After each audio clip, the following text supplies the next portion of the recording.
to Top 4 Mistakes Case Teachers Make, put on by the Global Business School Network with the GlobaLens of the University of Michigan in association. The Global Business School Network is a nonprofit organization. We're based in Washington, D.C., and our goal is to strengthen management education in the developing world by fostering a network of leading business schools around the world and implementing capacity building programs that build management education capacity. We have over 53 member schools in 26 different countries. Membership is a select process, and if you are interested in membership in the Global Business School Network or in working with us on any programs to do capacity building, please feel free to get a hold of us. We are always happy to talk. This webinar today is part of our second annual Case Method Month, where we spend the entire month featuring information and resources on case method for management educators. We have had a number of great articles that have been on our blog from guest bloggers from all over the world talking about writing cases, writing teaching notes, and teaching cases. We also have webinars like this one. We've had 2 previously, and if you're interested in online case teaching or the Asking Better Questions, which was our other webinar, those recordings are online on our website, and I will also include those in the email when I send them out to you. And we also have a bevy of resources. We have free cases, a case database, we have a list of case writing contests, student competitions, and lots of articles and resources on case teaching that we have compiled. So I encourage you to go and take a look at our website. That's dbsnonline.org/case-method, and see if there's anything there that might be of use to you. We hope that there is. So at this point, I would like to introduce to you your presenter today. This is Marc Robinson. He's the Director of GlobaLens and Educational Outreach at the William Davidson Institute at the University of Michigan, Ross School of Business. As the director, he oversees what is the 4th largest university case writing initiative in the U.S. And in partnership with the Ross School of Business, he supervises the creation of teaching materials that impact nearly 2,000 students annually at Ross and more than 100,000 students worldwide. I won't read his entire bio to you. It is online on our website if you would like to. Needless to say, it is impressive, and we are thrilled to have him here. So before I hand the reins over to Marc for the presentation today, we are going to do a quick poll just to see who is in the room with us. So if you will please take a moment to let us know who you are. Are you a student? Are you professor, faculty? Are you an other? And that's always a fun question to ask. Maybe later you can let us know what other is. And it looks like we have just about everybody has voted. So I'll give you just 3, 2, 1 to vote. And we'll close the poll and we'll see who's with us. And it looks like we pretty much have a bunch of case teachers with us, which is great. Welcome to the students and the others. And with that, I am going to change the presenter over to Mr. Marc Robinson, who will tell us about I am here. Great. Top mistakes that case teachers make. All right, Marc, do you have the reins? Well, I'm not yet. Looking to see if it's going to give me the ability to show my desktop, and it didn't do that. Okay. It says organizer must hide poll results. Okay, my job. I apologize, everyone, for my. There we go. Ta-da. Okay, so I think, did it come up there? Yes, we see your desktop. Okay. Okay, welcome everyone. As Paige said, I'm Marc Robinson from the William Davidson Institute at the University of Michigan. Presently, I am actually in Colorado Springs. My staff is in Ann Arbor watching this and attending this also and fielding questions. I promise if you send in questions by text, no matter when they come in or if you send them in by email, we will answer them. So I encourage you to try to get them in while the presentation is going on in text or raise your hand. Otherwise, we will find a way to get the answers out to everybody. I'm really delighted to be working with the Global Business School Network today and discussing with you the top 4 mistakes that CASE teachers make. Really briefly about me, I am the Director of Educational Outreach, which is the internal name of my department. GlobaLens and globalens.com is the external name and how you will find us. Sandy Draheim, who is also on the call, is my marketing manager for educational outreach, and she has done a fantastic job getting the word out and connecting with great organizations like the Global Business School Network to make presentations like this happy, to make our materials available and usable by all the great faculty members who attend conferences like this and who we meet in many different ways in conferences or through our website.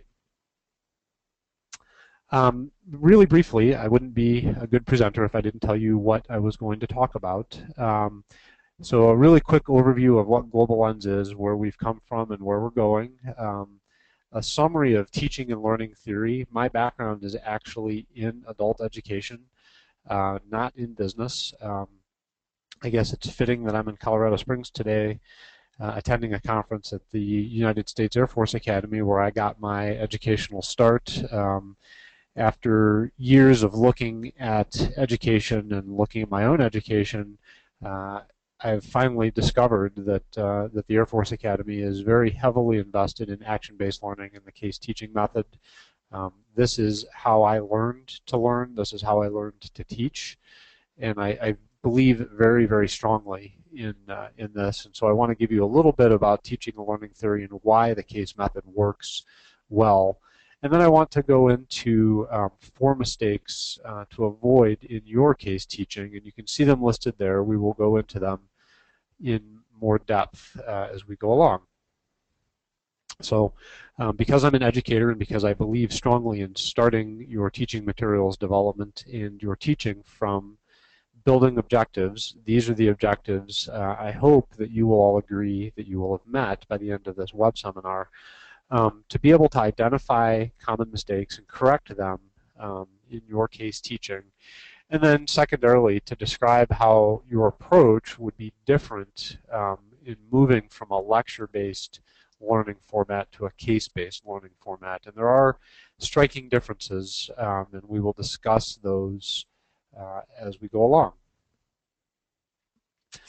So GlobaLens, which is the name of my organization, was started in 2007 in partnership with the William Davidson Institute and the University of Michigan's Business School, now known as the Ross School of Business.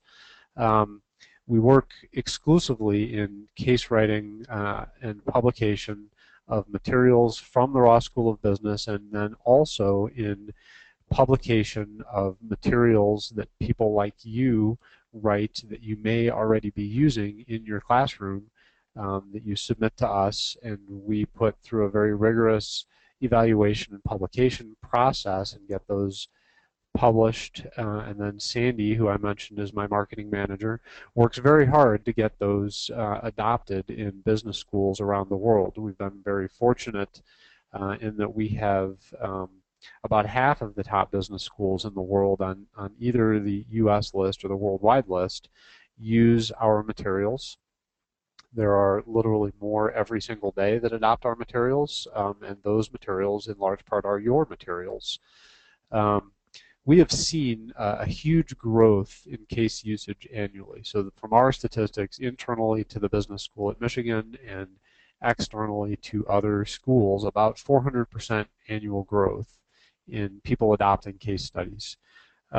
GlobaLens does really focus on the areas that the William Davidson Institute researches and those are base of the pyramid, social impact, environmental sustainability, general international business, and then we get into some more niche areas. You will find on our website the largest catalog of those kind of cases anywhere in the world. We have been really pleased and blessed to have won several awards over the last couple of years, including this last one in partnership with the Ross School of Business, the Leadership Excellence Award for the Top of Business Leadership Program. We have a number of case studies that helped build that and helped the Ross School of Business and WDI win that award. So moving to how adults learn, and I will be very brief here, but if you have questions, please please text them in. We will be stopping in intervals, and Paige can let me know where those questions are, and I will be happy to address them either at that point or at the end of the presentation. But adults learn differently than children. I am a firm believer in discussing the way adults learn with the term andragogy instead of pedagogy. Pedagogy refers specifically to the way children learn, and it's the way most of our models of learning have evolved, and it's probably the word you have heard and maybe the word that you use to describe how you build your teaching materials and your syllabus. You may well have a pedagogy section in what you present to your curriculum committee, but I would argue that andragogy is the more appropriate word because unlike children who will sit and listen to a lecture because essentially society tells them they need to sit and listen and learn, adults want to know the reason that they're learning something. They want to bring their own experience and they want to discuss the things that they have done or seen done incorrectly and how those might contribute to the learning activities that you're doing, how those contributed to their learning this particular topic or skill in their own work environment. They want to be responsible for their decisions.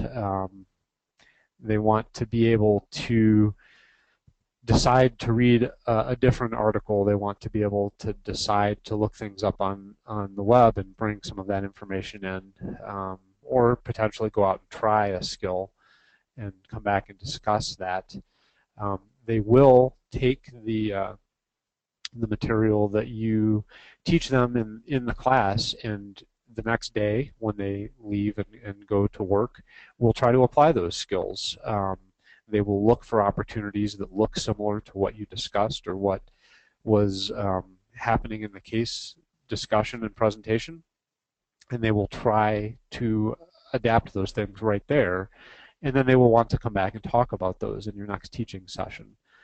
They're very focused on problem-based learning. They want to learn material that they can apply. Again, right now, they're not so interested in learning deep background and content and things. So one of the challenges that case teachers have to have is to bring people up to a certain content level as the case discussion unfolds. And then finally, they are much more internally motivated than externally motivated. They want to feel good about what they've learned, and they want to know that it's valuable rather than getting an A or getting a participation grade in the class. So those are some really fundamentally different motivating factors that you'll see. I think if you look at your students, you'll see that in the undergraduate arena, someplace around the junior year, students start learning this way more. Most master's students learn this way. Not all, but most do learn this way. And then finally here, I want to discuss really briefly the teaching learning continuum because we tend to look at teaching tools as instructors. So one-way communication, the lecture-based format, which has come to be known as the sage on the stage format. The professor is the center of what's going on. Everybody's looking at him or her, presenting information. They know deeply about this content. They're the expert, and they are there to deliver the information to the students. So the student then becomes more of a passive receiver of the knowledge, much like the pedagogical models, the K through 12 models, where they will sit and listen and learn. learning tools, which are more adult-oriented, are focused on interaction. The role of the instructor becomes guidance, asking questions, follow-up, challenging assumptions, um, really prompting the students to build their knowledge of the material through their discussion and their discovery. So the students become constructors of the knowledge. They're working with you in a partnership to learn the material.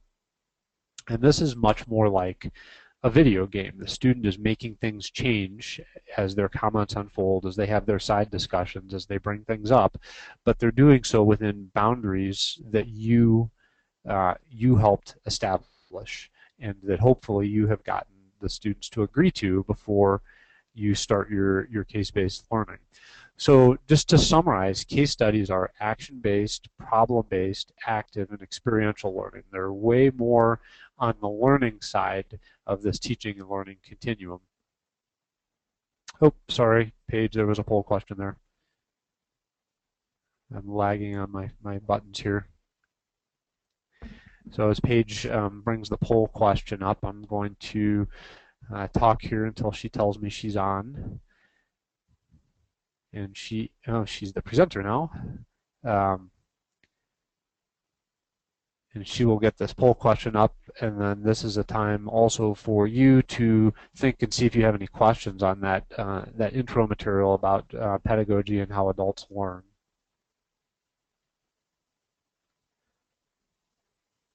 So I'm not sure Paige is going to come back on here, so I will just ask you to please take a look at the poll question and describe what your experience is with the case method. As I told you earlier, I have a lot of experience in learning with cases. I finally went back and got an instructional design degree so I could learn why case studies worked, and then went on to get my doctorate to discover more fully specifically in the online environment how and why cases are effective in teaching. So I will give you 4 or 5 more seconds to answer the poll question, and then I'll have Paige put the results up for us. And Mark, I am here. I'm sorry, Oh, I there was you are. clicking around with the poll and didn't have a chance to unmute myself. But it looks like just about everybody's voted. Yeah, well, we'll close it in 3, 2, 1. Closing the poll, and let's see what the results are. Okay, Okay, Mark, that's a can you really see? interesting group. Most of you are using case studies and teaching with them, but have not been trained to do so.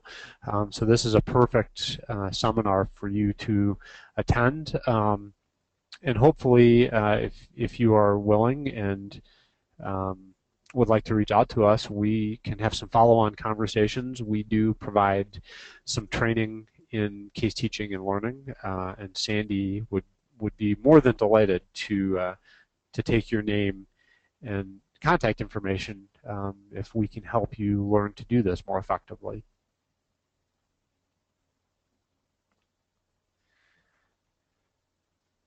So thank you, Paige. Okay, so I have, hopefully you can see my screen on here again. Okay, it's telling me everybody can see my screen, so I will move on after the poll question and discuss very briefly what is a business case. As I said earlier, it is a teaching tool. It tells a story about the organization. I won't read all of this to you. The couple of key elements that I want you to take away and look at the cases that you're using or that you have developed and are using.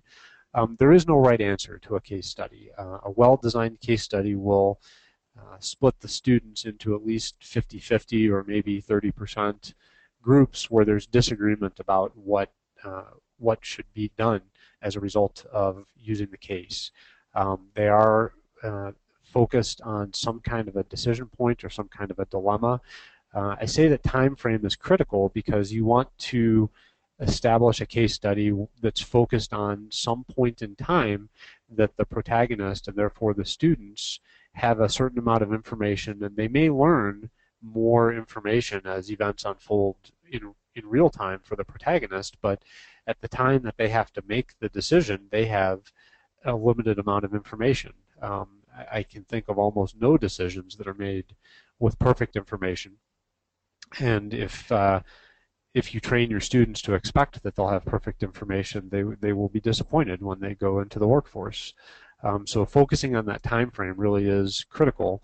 The protagonist is an essential component of it. It is often a leader, maybe a CEO. And then the idea of bias, I really like using case studies because you can interject bias into the case study from the point of view of the protagonist, who will bring things to the case, and you can discuss those things in his background or her background.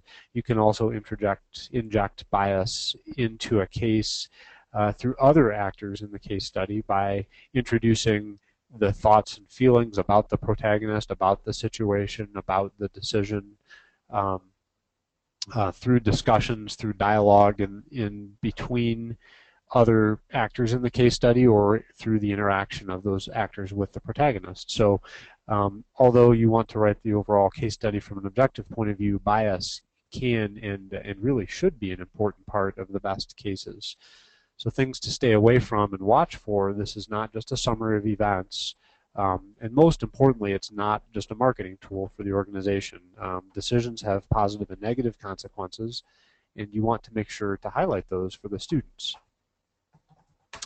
So here's a real quick summary of the advantages and disadvantages of the case method. I won't dwell on this, but you can see from my point of view, the advantages outweigh the disadvantages. I do want to just show or discuss the one disadvantage that people tend to point to. It is a truncated experience. It's about one decision, one snapshot in time. It is difficult to get the full complexity of what's going on, and that's fine.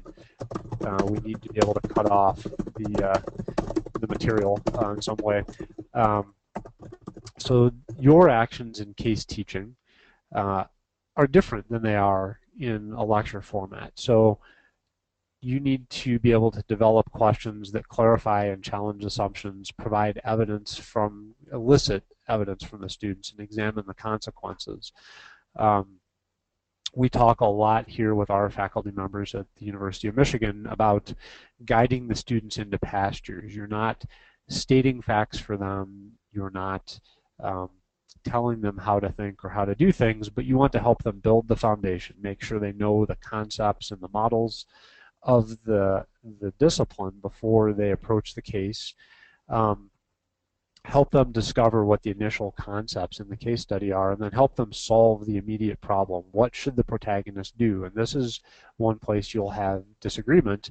And then finally, from that, you want to help the students generalize their learning and build models for how to approach similar problems in different circumstances. In some cases, you may teach a case that there is no way to generalize. The answers are specific to the organization or the situation, and you want to point that out because those things do happen in the real world, and you want the students to be aware of it. So a moment on teaching objectives. I told you at the beginning of this that I feel very strongly about developing teaching objectives. This is a point in developing a case study, or indeed in developing your syllabus, that I think people need to pay a lot of attention to. We use this very simplified structure to help people learn about developing teaching objectives, and it's to start with this sentence: after discussing this case or after taking this course, is another perfectly legitimate way to start that. Students will be able to, and then there's a list of action verbs.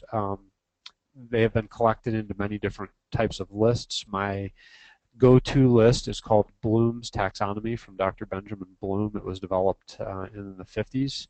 And it is a list of action verbs that help describe the things you want students to be able to do, because in addition to describing the things you want them to learn, you want to be able to tell them how do they prove to you that they have learned that material. The one word I want to really emphasize that you need to stay away from in developing your teaching objectives is the word understand. So after discussing this case, students will be able to understand how to do something, understand marketing as a discipline, understand that corruption happens in international business. There's no way for them to prove to you that they understood that. So getting more clear language is really in your to your advantage. So here's some examples you can see. You probably have already read those of teaching materials that have come from case studies here that we have developed. If you look through our catalog, you will find all of those teaching objectives someplace in one of our case studies. So we have another poll question here to give you a chance to collect your thoughts and give us a little bit of feedback. Again, if you have questions, please do send them on. And we are about to get more into the meat, the 4 things that case teachers do that you can avoid. So Paige is now the presenter. Hopefully she is on here. There's the poll question. If you are a professor, how many students do you teach per semester? This is an important, really an important set of information for us as we're developing these cases, because the approach in developing case studies and in teaching them varies with how many students you're teaching per semester, and also how many students the instructors are teaching in one given class session. We've seen cases effectively used up to 300 students at a time, which takes some pre-planning and some work.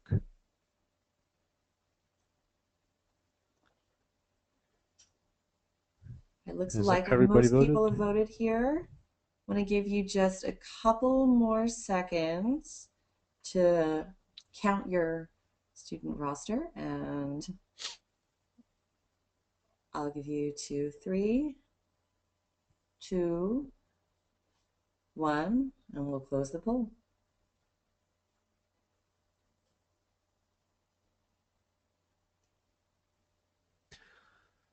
Okay, as you can see, most people are teaching between 50 and 200 students per semester. That's a high number. I suspect that as we keep taking that poll through these webinars, we may see that number go up as all of us are being asked to do more with less. So thank you very much, Paige, for that. Just one moment. Let me hand the reins back over to you.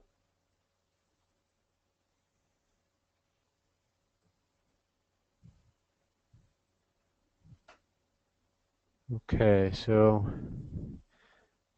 I'm hoping you can see my screen because it looks very odd to me. Not yet. Did it come back, Paige? There you are. Okay, good. So just summarize so far what we've discussed. We went over really briefly adult learning, action-based learning, the case method, and some of the professor's roles and actions.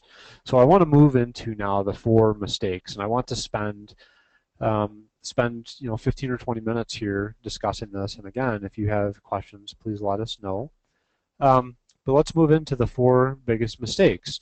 So since you know my background as an educator and I set this up, you probably will not be surprised to see the 4 biggest mistakes are really related to not understanding the things I just discussed. So lack of clear measurable teaching objectives, which leaves you and the students frustrated at the end of a case experience, not understanding the role of the teacher, too much lecturing, and this is an easy and comfortable thing for us to slip into, and then poor planning, which can cover a range of things from what do you do with the case study to how do you integrate it into your syllabus to how do you build an assessment plan that helps you make sure you're actually assessing what you think you are. Mistake number 1, poor teaching objectives. I highlighted this really briefly. 2 components of a good teaching objective are that it's clear and that it's measurable. So if you have those 2 components, if you can say, after using this case study, students will be able to describe how to approach the analysis of a financial plan.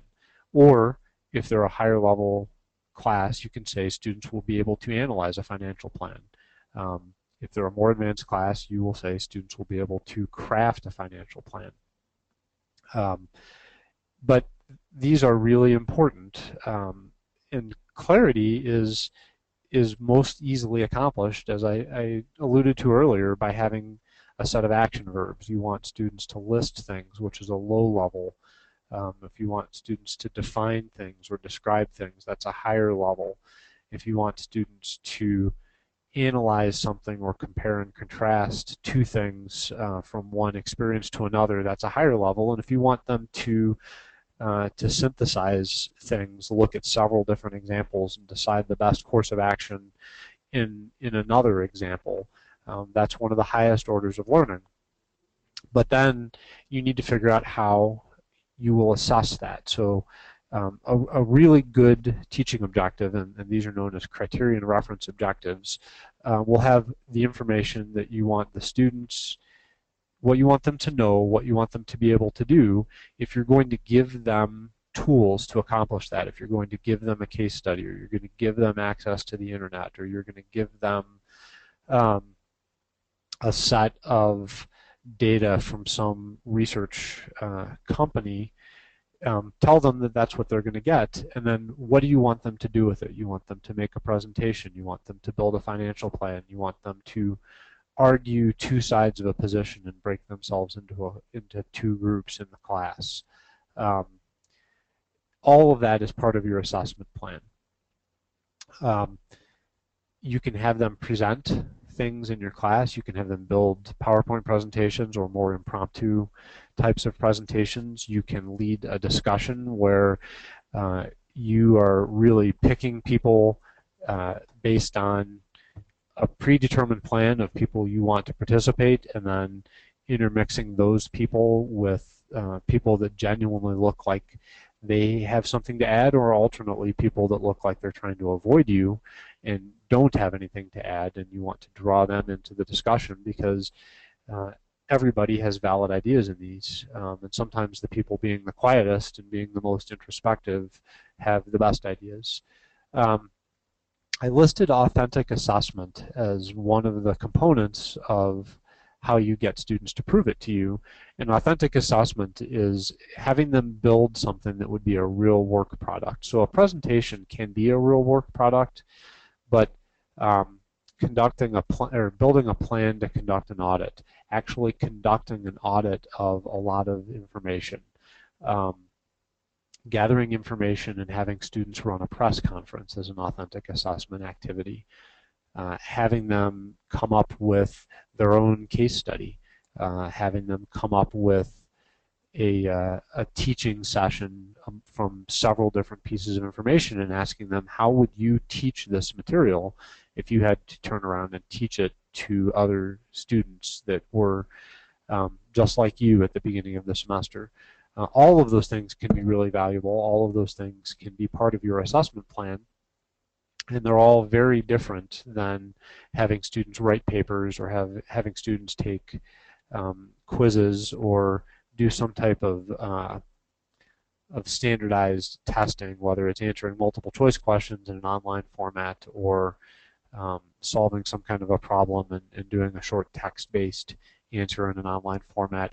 All of these things can be drawn into your teaching plan, and they all relate to how well you put your teaching objectives together.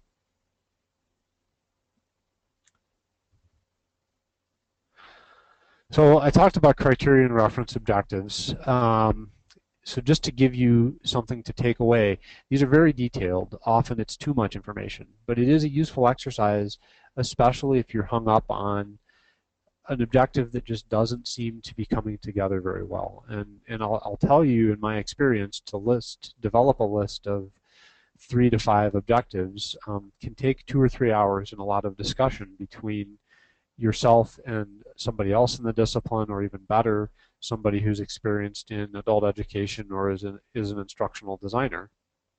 So the 3 components of a criterion referenced objective are performance, what you want the students to be able to do, the conditions that they will perform that under, and these can get very detailed, and the criteria, a description of what is acceptable performance.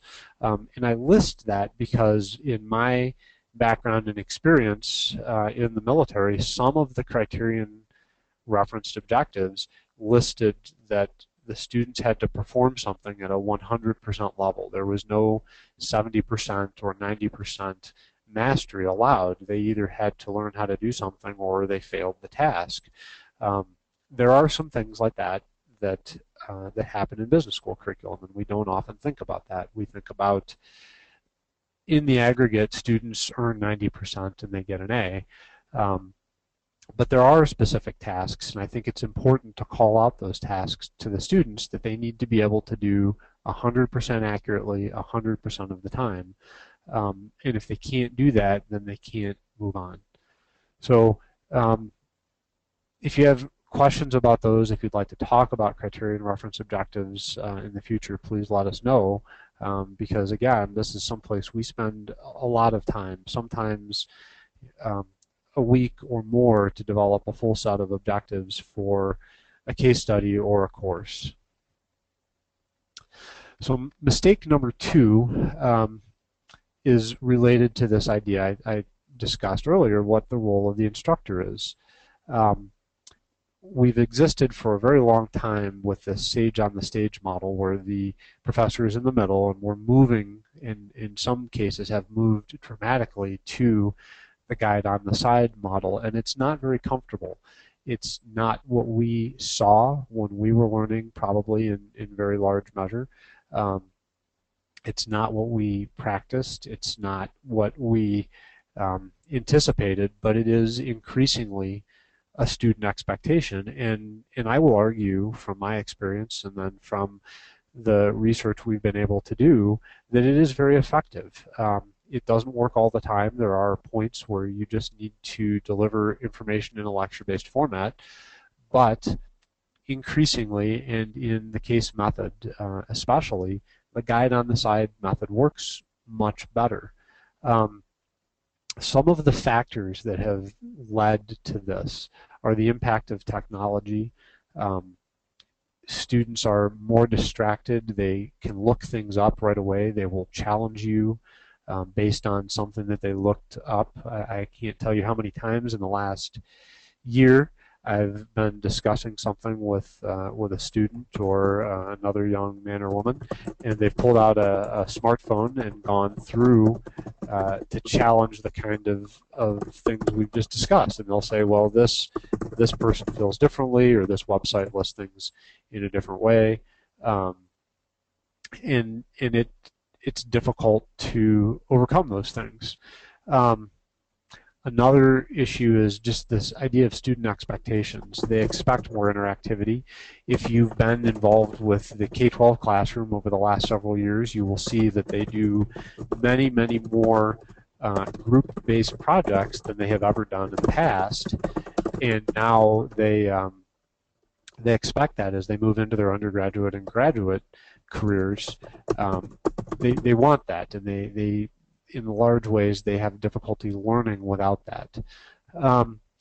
This issue of quality or value versus effectiveness is an important one, because as a school, we want to look at the quality, and you will see if you go to most schools' website, they will describe their education as high quality or a good value or a good comparative value. And these are words that we want to deliver to the students. To get them to come to our programs and believe that we are the best at what we do. But from their point of view, they're looking for something that's effective, something they can take and use right now, or something that at the end of their 1 or 2 or 3 year program that they can take out into the real world and know that they have the skills, and to be able to say that they can do these things because they've seen them before and they feel comfortable making those decisions and making the recommendations that help decision makers move their ideas and their initiatives forward. We heard recently from a set of faculty, which I thought was a really interesting point, that a component of this effectiveness is to have materials that not everybody else in a program is using. So I'm going to single out the Harvard Business School case studies here, not because I think they're poor or because I think they're ineffective or because they compete with us, but because they're adopted in a lot of places. In a lot of MBA programs, graduate students that get out and they've all looked at the same case study. So in operations management, there's a case study about wrist in manufacturing. And almost every operations management MBA student will have analyzed that case study. What we heard from some of the faculty we talked about was their students, when they go out on their internships or after they graduate, and they say, I've seen this before, and it was in the wrist in manufacturing case. That's something their managers have probably seen when they were students, and it's also something that they um, makes them sound like all the other MBA student graduates. But if they say, I saw this same problem in a different case study, and I'll highlight one shameless plug here for GlobaLens, a case study that we have forthcoming about REI, the equipment, outdoor equipment manufacturer, it's a different feeling for the students. Like they know something different than what all the other MBA students know, and they can apply something in a slightly different way, and they feel better about it. So, you know, both of those case studies, both of the educations and the experience could be described, it should be described as high quality or high value, but I would argue that the difference in effectiveness from the student's point of view can be significant. So just something to keep in mind as you're developing your curriculum and looking for ideas to change things to make them better in your teaching. Finally, another issue in role confusion, and this is a summary way to think about it, but teaching is becoming much more like a movie than it is a play. In the past, it was a play. It was a central actor that could carry the weight of the material with a really good performance, standing on a stage as you stand in the middle of a classroom. Now, if you think about even fairly simple teaching activities, it requires probably computerized scheduling of rooms and maybe some kind of a multimedia experience, having a computer available in your room or some other kind of technology, other people moving behind the scenes. So if you imagine at the end of your teaching session what the credit reel would look like. In an old play, there was, you could handwrite who was involved in the production on one card, just as you could probably in teaching, maybe even only 20 years ago.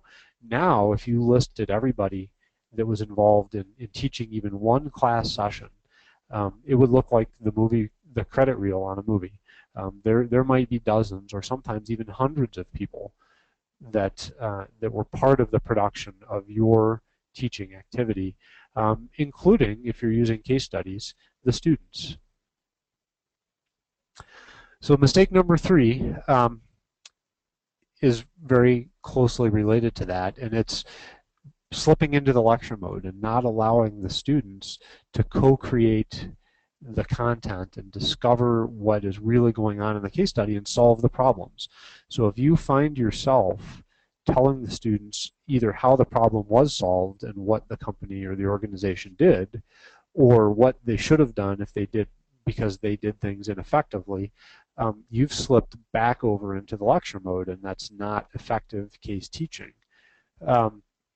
This requires some real constant attention to some new roles and skills, or at least to some roles and skills that you may not pay attention to as much in teaching, and that's asking open-ended questions. And these questions are not the yes or no type of questions, or the type of questions you can answer with one simple sentence that everybody agrees on.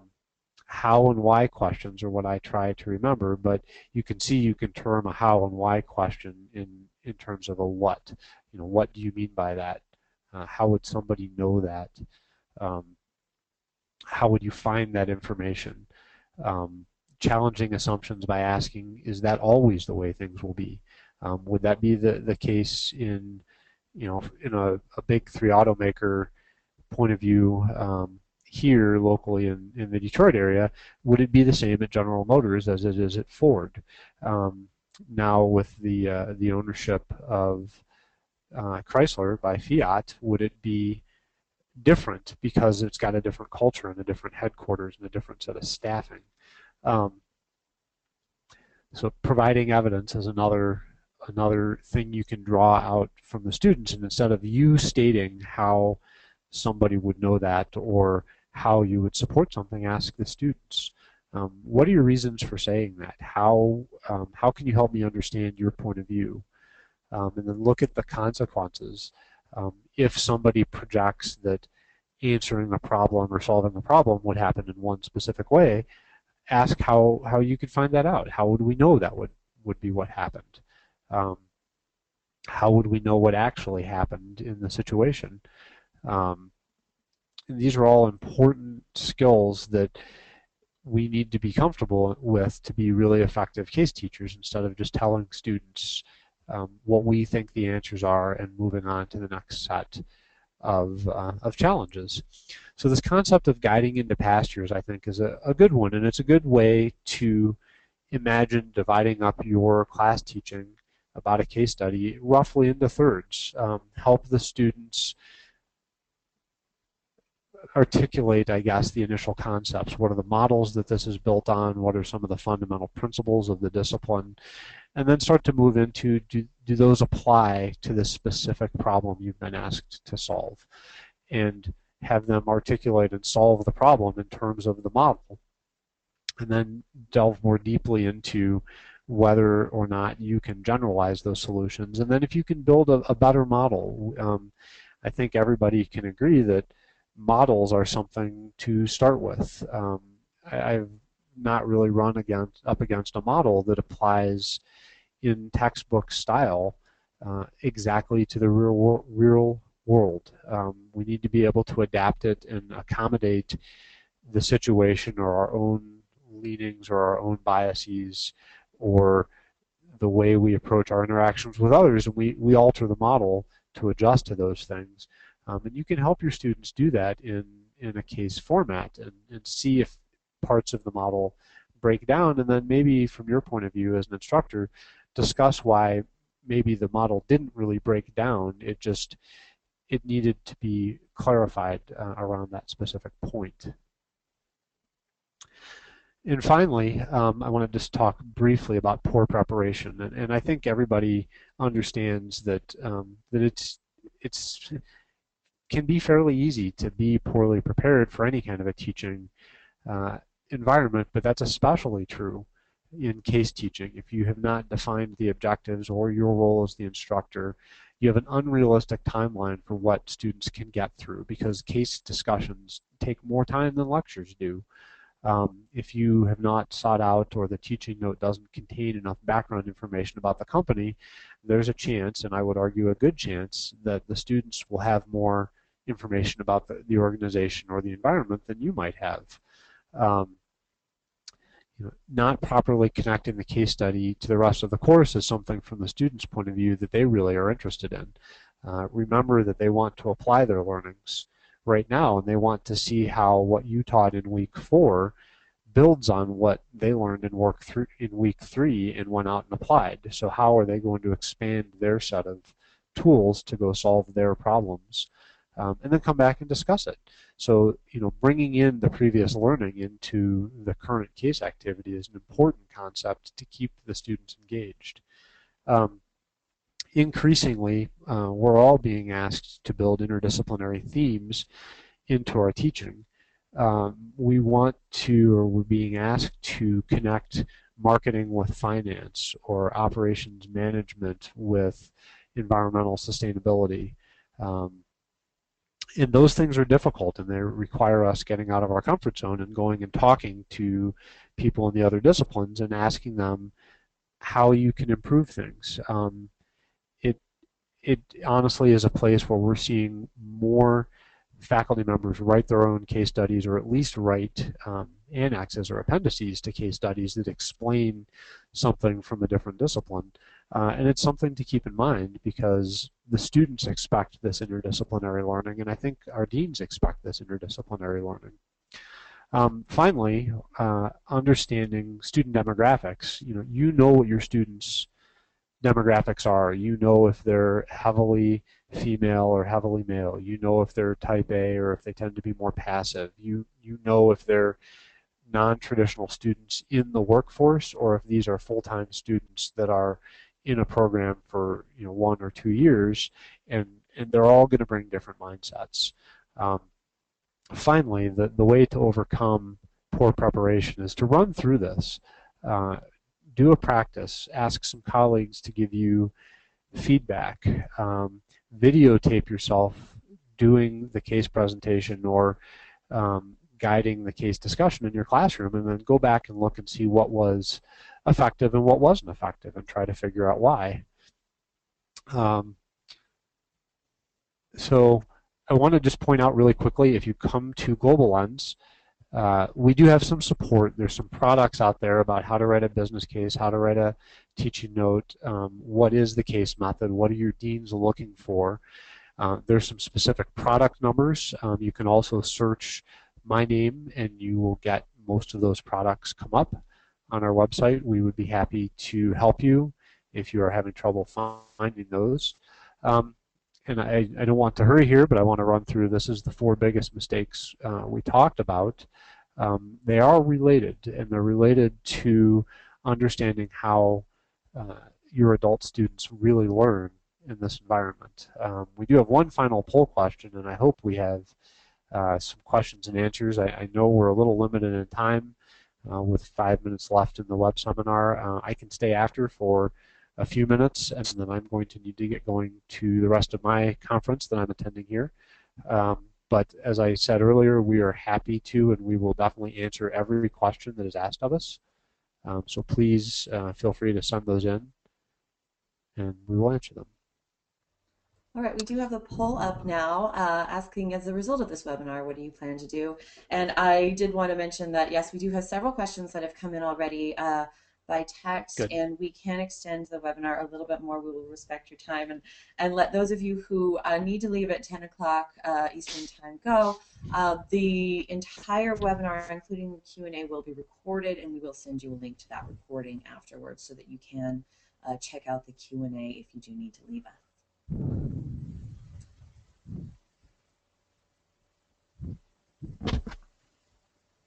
It looks like we have a good number of people have voted. I will give you just a few more seconds to think about your next steps. And we'll close the poll in 3, 2, 1.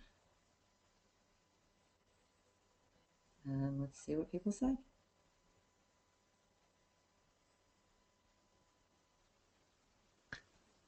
So it looks like this has intrigued a bunch of you, and it looks like a bunch of you will be seeking out additional instructing on teaching on the case method.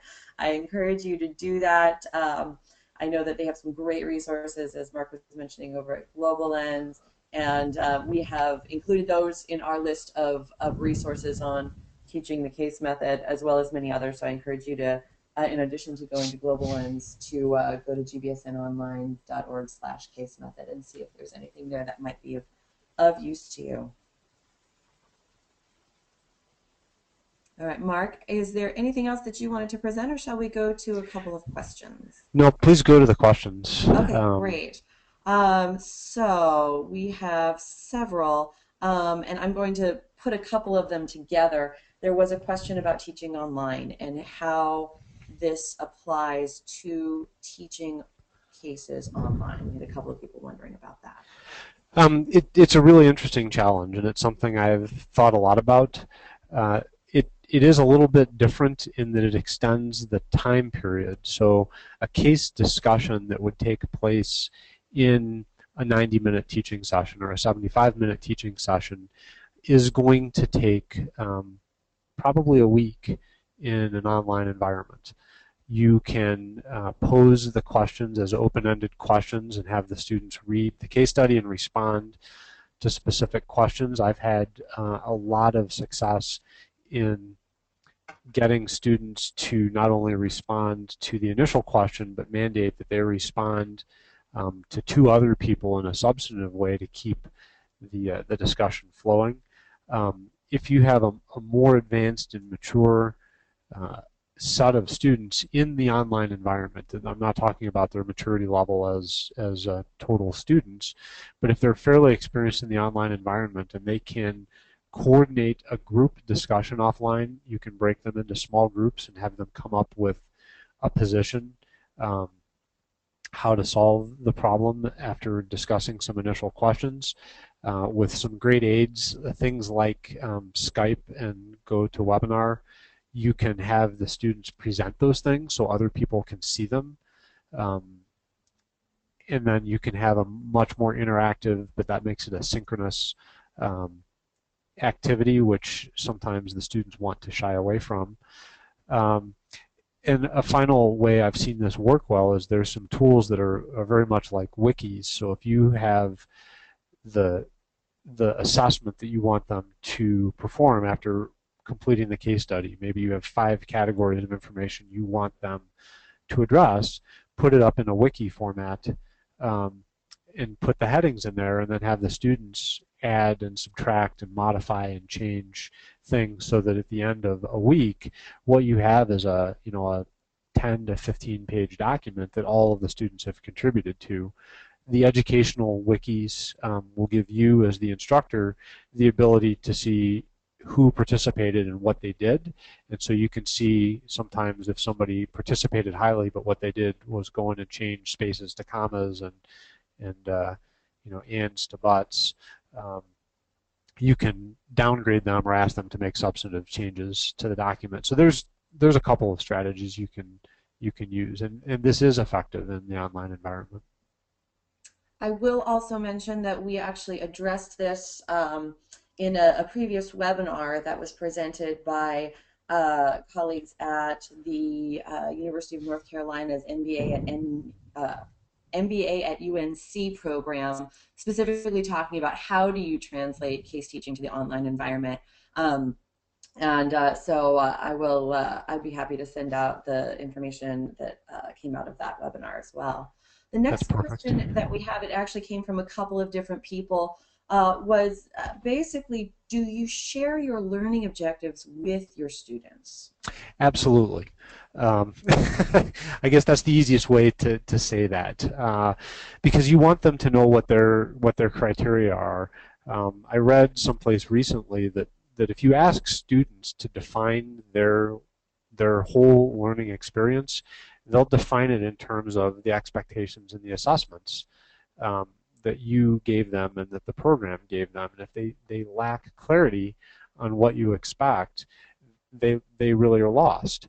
Um, so it's really to your benefit to write, someplace between 2 and 5 objectives for a case study, for a teaching session, for a whole course, and you'll notice as you do this that the level of the objectives goes up, the higher the content goes. So a case might have some specific objectives.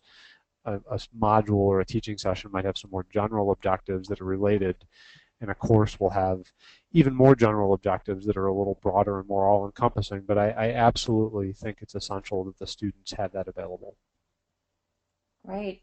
So we have another question from, I'm going to say his name wrong, Vernon Bakor, I'm guessing from St. Cloud State University here in the U.S., asking, with the role of the instructor changing, the role of the student is also changing, i.e. no longer their passive receiver.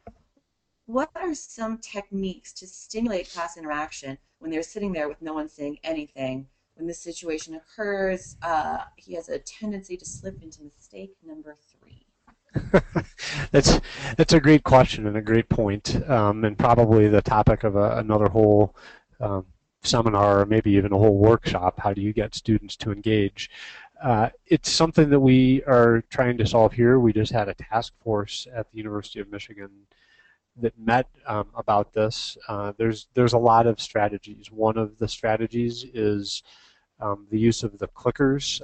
I understand that there's also some use of texting tools where you can have the students answer questions and get them to use their phones or their iPads to answer questions and not make it more of a taboo.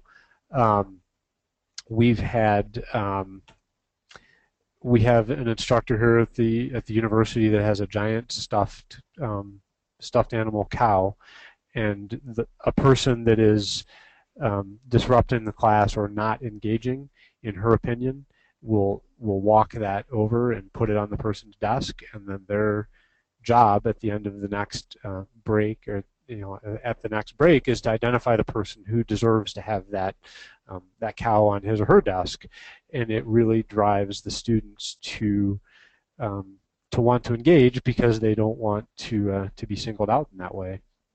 And she's fine if everybody is engaging. She just puts it up on a stool in the front of the room.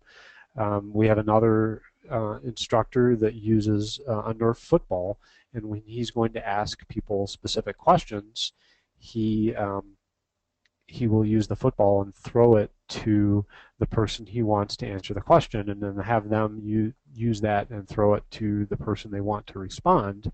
And he said just getting the football out and tossing it from hand to hand elicits much more attention on the side of the student. So there's a couple of creative techniques. We do have a summary of these kinds of techniques in draft form right now. If the business school is comfortable sharing those, I'll be happy to do that.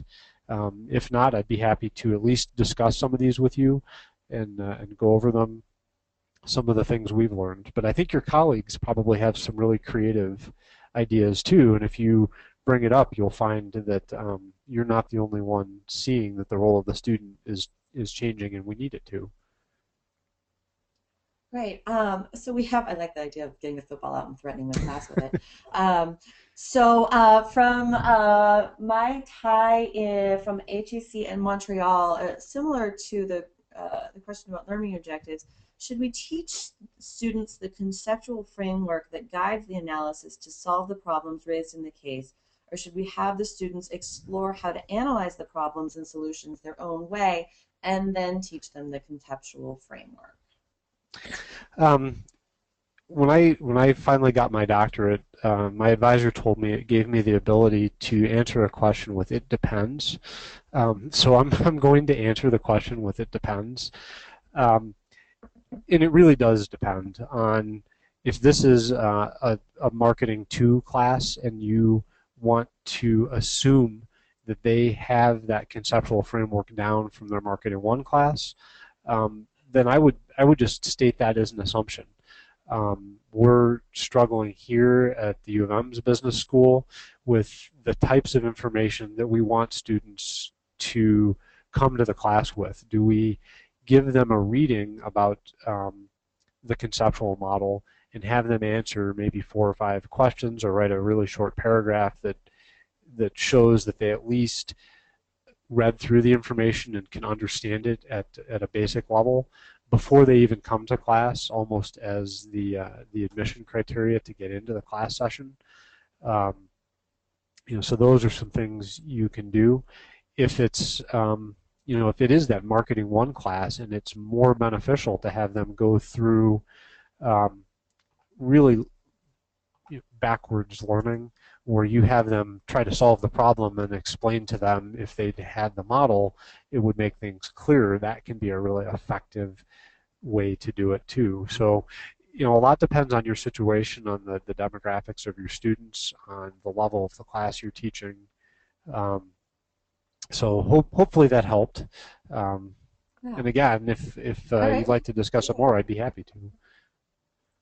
Great. Yeah, I have a feeling you will be getting a lot of emails after this, Mark.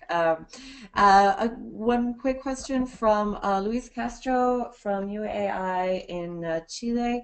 What are your suggestions on how to connect a content or theory with the case study? That's really related to the earlier question. Um, if the theory is important for them to know before they begin addressing the case study, it may be worth more of a lecture-based format or an online type of learning interaction, or some more simplified learning where you have them read and write a short paper so you know that they understand the theory.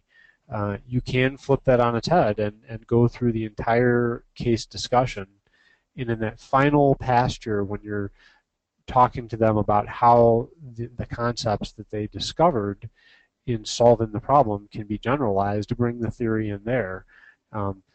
but you can do it by highlighting specific examples. It worked in this organization and in this situation, would it work in this one?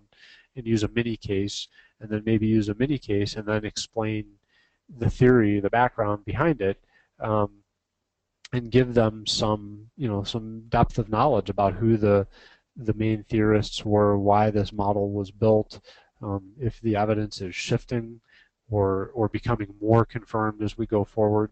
There's many different strategies, but I do think as students learn and grow into practitioners and problem solvers, that they do need to know the theories and the models behind these actions. Great. I'm going to take one more question because we're almost 10 minutes over. Perfect. But this comes from Arvind. I'm going to try and say this name correctly, Rangaswamy, who's from Penn State University, again here in the US, asking, what is your recommendation regarding students getting outside information from the internet in preparing for case discussions? It's a great point, and you can't prevent it. So you need to help them understand what level of information is valid to bring into the case discussion.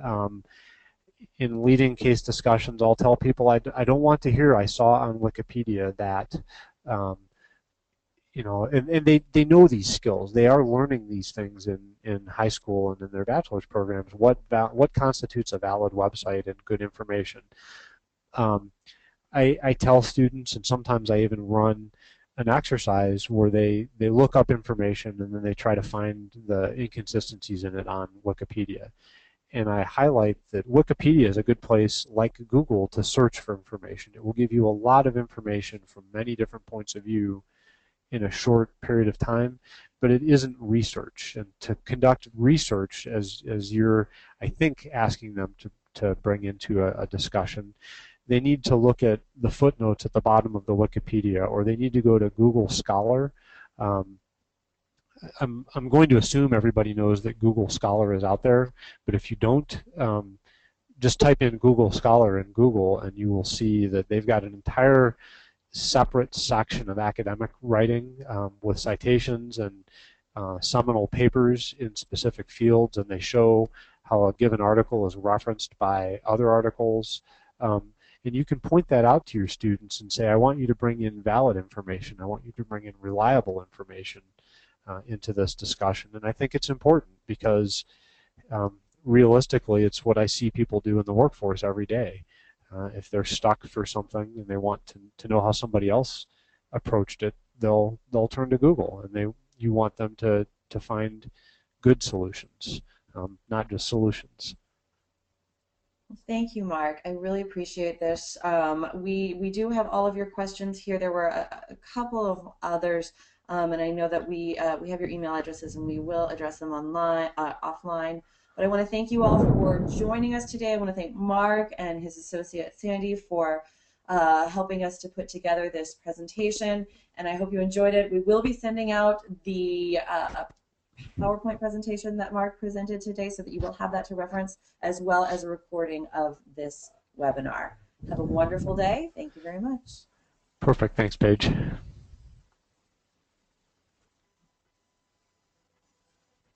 The organizer